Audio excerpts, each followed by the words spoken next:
구독과 좋아요. 자, 안녕하세요 여러분, 주니버셜 조코야입니다. 자, 오늘 여러분들께 소개해드릴 제품은 바로 앱코의 무접점 키보드 KV990V3 스카이문 에디션입니다. 택배가 도착한 지 한 이틀에서 3일 정도 지났는데 아직 제품 개봉은 해보지 않았습니다.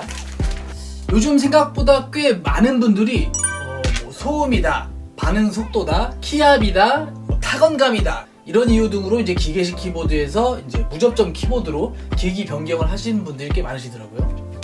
그래서 제가 이제 전자제품을 이제 판매하는 이제 포털 사이트에서 들어가 보니까 그래도 여전히 이제 기계식 키보드에 대한 점유율이 상당하고 아직 무접점 키보드 같은 경우는 이제 아직 매니악한 층에서 사용을 하고 있는 것 같아요.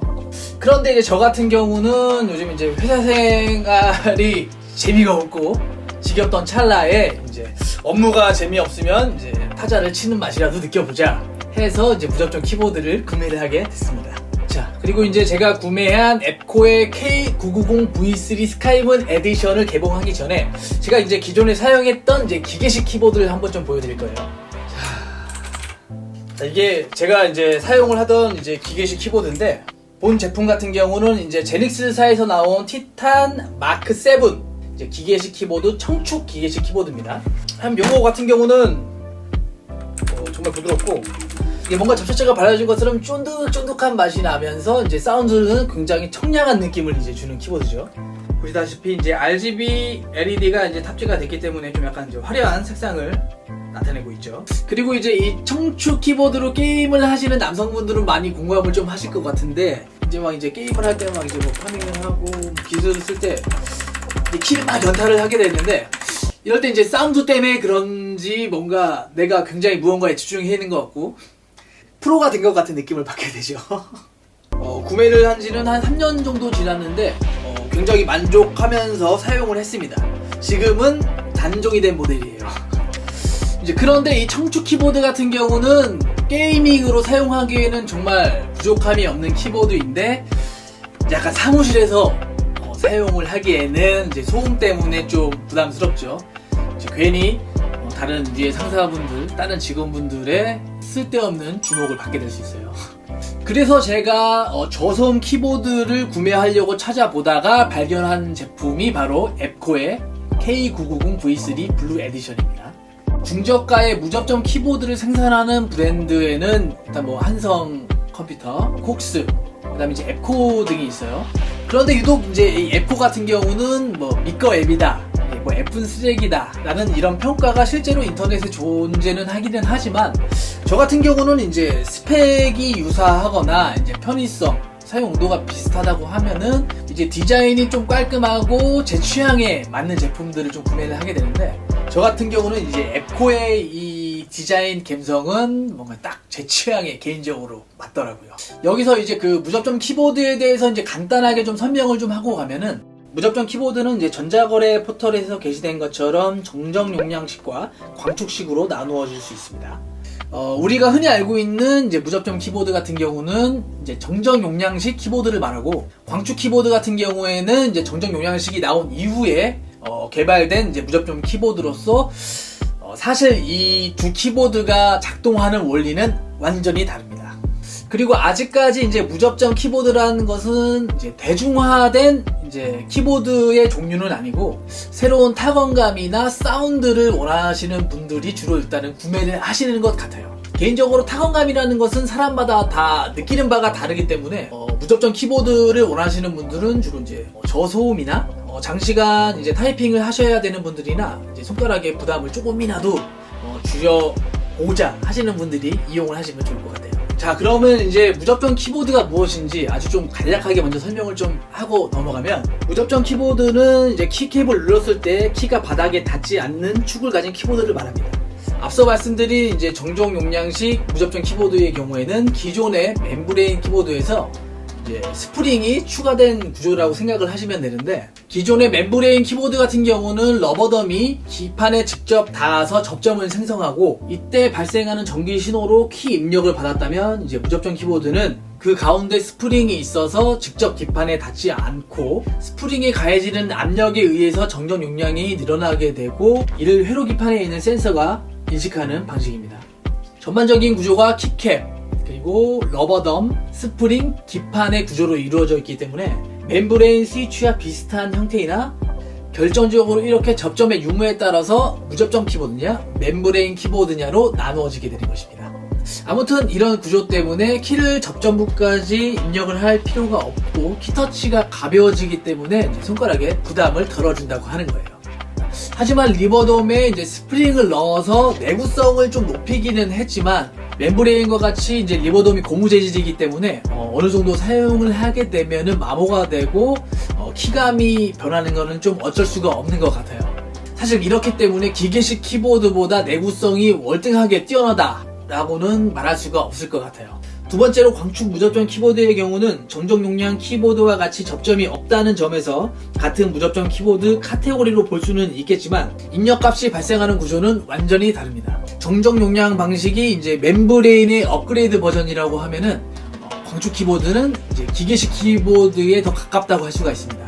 광축 키보드는 빛을 입력 신호로 하여 빛을 통과시키고 끊을 때 입력 신호가 발생하게 됩니다. 이때 적외선 센서가 이를 감지하게 되는데 이런 구조 때문에 물리적인 메커니즘보다는 더 빠른 입력 속도를 구현할 수가 있다고 하네요. 또 이런 빛을 센싱하는 구조 때문에 접점부에 마모가 없이 오래 사용을 할 수가 있고 스위치의 내구성이 기계식 키보드나 이제 정적 용량 방식보다는 뛰어나다고 하네요. 이렇게 다른 스위치에 비해 키보드의 입력 속도가 빠르고 이제 오작동이나 고장이 날 확률이 낮기 때문에 최근에는 꽤 많은 게이밍 유저들이 기존의 기계식 키보드에서 무접점 키보드로 기기를 변경하는 추세라고 합니다. 참고로 광축 키보드는 클릭 방식과 리니어 방식이 있는데 클릭 방식은 청축처럼 소음이 큰 편이며 리니어 방식은 적축처럼 소음이 적은 편이라고는 하지만 조용한 사무실에서 쓰기에는 소음이 큰 것은 거의 비슷하다는 평이 많습니다. 자, 그러면 이제 앱코의 K990V3 스카이문 에디션을 언박싱 해보겠습니다.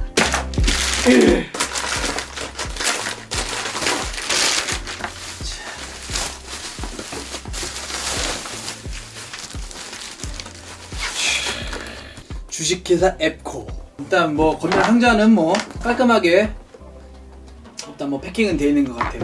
여기 보시면 이제 정적 용량 방식, 무접점 스위치. 일단은 박스에 나와 있는 색상은 참 이쁜 것 같아요. 깔끔한 것 같습니다. 이렇게 반대로 뼈뼈기를 이렇게 싸서 줬네요. 껴대고 옆에 또 플라스틱으로 또 꼼꼼하게 또 쌓아줬네요. 뭔가 들어있겠죠? 자, 이렇게 보면 키캡 리무버랑 청소를 할 때 쓸 수 있는 솔. 자, 이제 이렇게 언박싱을 해봤는데 전체적인 구성품으로는 이렇게 이제 본체 키보드와 키커버. 키커버는 없는데. 그리고 키캡 리무버. 이거 청소를 할 수 있는 솔. 대략적으로 이제 1.8m 길이의 이제 파워 케이블, USB 케이블이 탑재가 되어 있습니다. 브러쉬 같은 경우는 이렇게 쓰면은 사실 브러쉬를 좀 처음 써보는데 생각보다 유용할 것 같아요. 청소하는 데는 좀 편할 것 같습니다. 확실히.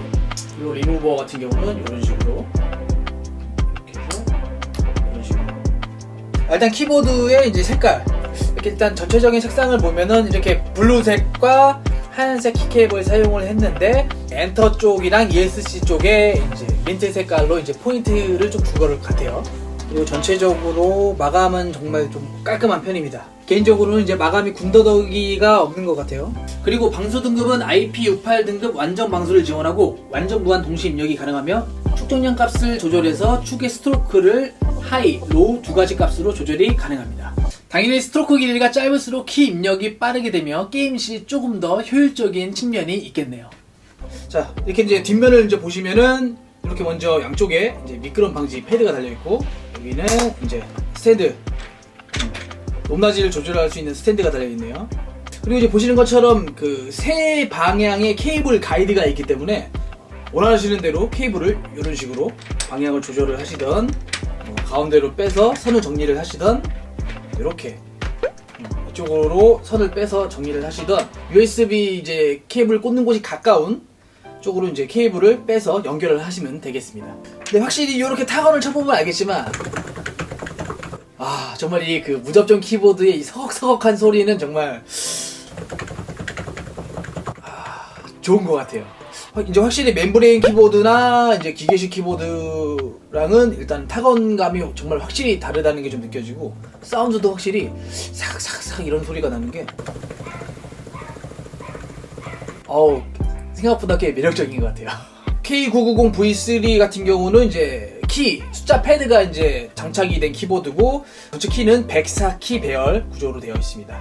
그리고 또 이제 무접점 키보드에서 중요한 거는 이제 키보드의 또 수명이죠. 지금 이제 앱코 제조사에서 나타내기로는 이제 키캡, 이 스위치의 수명이 약 대략 5만 번 정도라고 합니다. 그리고 추가적으로 이제 K990V3 스카이문 에디션에 대한 스펙을 설명을 드리자면, 104키 배열의 키보드로 무접점 키압이 45g에 키캡은 PBT OEM 염료 승화 채비되었으며, 스위치 종류는 녹부 방식을 탑재한 정정 용량식 무접점 키보드입니다.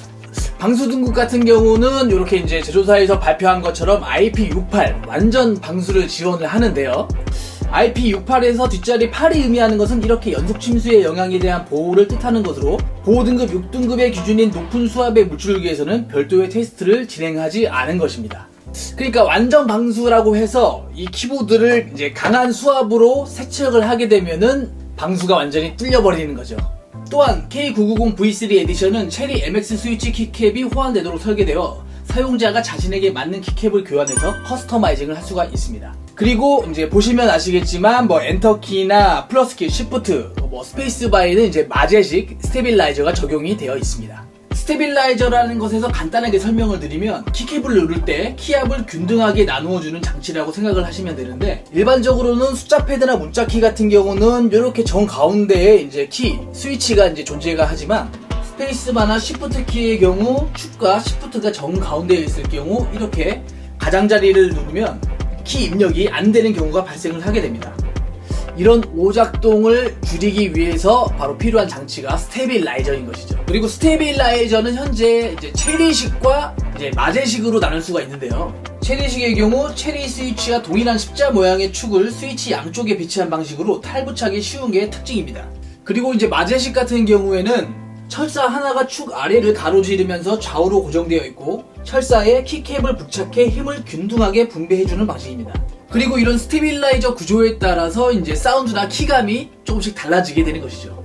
그런데 여기서 이제 주의할 것은, 이제 마제식 스테빌라이저의 경우에는 약간 초보자가 이 마제식 스테빌라이저의 키캡을 이제 분리하거나 다시 부착할 경우에는 이 내부에 있는 철사가 고장이 날 수가 있어요. 지금 화면에서 보이는 이런 철심 부분이 이제 키캡을 탈거하거나 이제 부착을 할 때 휘거나 고장이 나버리는 경우가 있습니다. 그래서 이제 마제식 스테빌라이저 키보드를 처음 사용하시는 분들은 이 키캡을 분리하거나 부착하는 방법을 어느 정도 숙지하시는 것을 추천드립니다.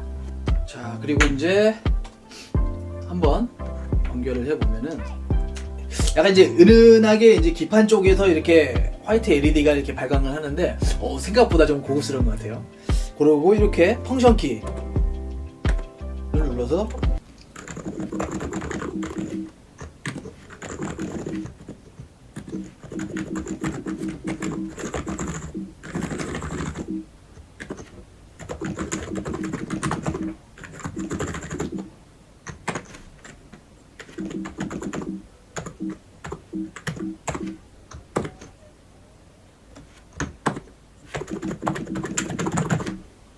이렇게 여러가지 모드로 LED를 시연을 할 수가 있습니다.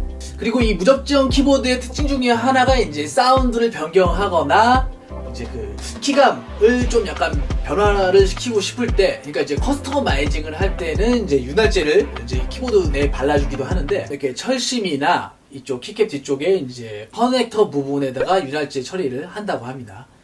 지금 본 K990V3 같은 경우에는 이미 철심이랑 이쪽 커넥터 쪽에 윤활제가 발라져 있습니다. 저 같은 경우도 한번 나중에 키보드를 사용을 하다가 윤활제가 좀 필요한 시점인 것 같다 할 경우에는 이제 한번 윤활제를 적용하는 영상도 한번 찍어볼 예정이에요. 그리고 마지막으로 이 K990V3 스카이본 에디션은 스텝스 컬처 2를 적용을 하고 있는데, 스텝스 컬처에 대해서 간단히 설명을 드리자면, 초기의 키보드는 키 배열이 평평한 상태에서 각도만 조절할 수 있게 키 받침대가 있었지만, 글씨 자체는 이제 평평한 상태라서 키보드를 오래 치다 보면은 이제 손가락에 부담이 가는 구조였었죠. 이런 불편함을 개선하기 위해서 나온 게 이제 스텝스 컬처 구조입니다. 스텝스 컬처 1의 디자인을 보면 키보드 프레임 자체가 휘어져서 생산이 됐었습니다. 근데 이런 구조로는 이제 손가락의 부담을 줄여주기는 하지만 프레임 자체가 이렇게 휘어져 있다 보니까 제품을 대량으로 생산할 때 생산 자체가 까다로울 뿐만 아니라 이제 QC 검사에서도 약간 이제 불량이 나올 확률이 좀 더 컸다고 합니다. 그래서 나온 게 바로 스텝스 컬처 2 디자인인데요. 프레임 대신 킵캡 자체를 휘어진 모양으로 설계를 했습니다. 먼저 평평한 프레임의 앞 1열에서 3행은 킵캡에 상당히 높고 4에서 6행은 하단이 더 높은 구조입니다. 그리고 현재는 이런 스텝스 컬처 2 디자인이 기존의 프레임이 휜 구조보다 생산하기가 수월하고 손가락의 부담 역시 줄여줄 수 있는 구조이기 때문에 최근에는 거의 모든 키보드가 이 스텝스 컬처 2 구조로 생산이 되고 있다고 합니다. 자, 그럼 K990V3 스카이본 에디션에 대한 리뷰는 여기까지 하도록 하겠습니다. 이 무접점 키보드의 단점이라면 역시 추가되는 구성품이 좀 많기 때문에 가격이 좀 비싸지는 면이 있고, 가성비를 생각하시는 분들에게는 좀 적절하지 않은 키보드일 수도 있어요. 그런데 조용한 소음이나 새로운 타건감을 원하시는 유저분들, 그리고 게이밍을 할 때 빠른 반응 속도를 원하시는 이제 유저분들에게는 분명히 장점이 많은 키보드입니다. 무접점 키보드가 토프레 방식만 있어서 가격이 어마어마하게 비싼 키보드였다고 하면은, 이제는 이제 중국의 노프 방식이 보편화가 되면서 상대적으로 저렴한 키보드가 많이 보급이 되고 있는 상황이에요. 저도 이제 이 입문용 무접점 키보드를 한번 사용을 해보고 정말 마음에 든다 할 경우에는 토프레 방식을 사용하고 있는 리얼포스나 해피해킹, 그리고 레오폴드 제품 등을 한번 사용을 해보고 후기를 남겨보도록 하겠습니다. 와, 근데 토프레 방식은 너무 비싸네. 40만원이야 키보드가? 일할만 난다.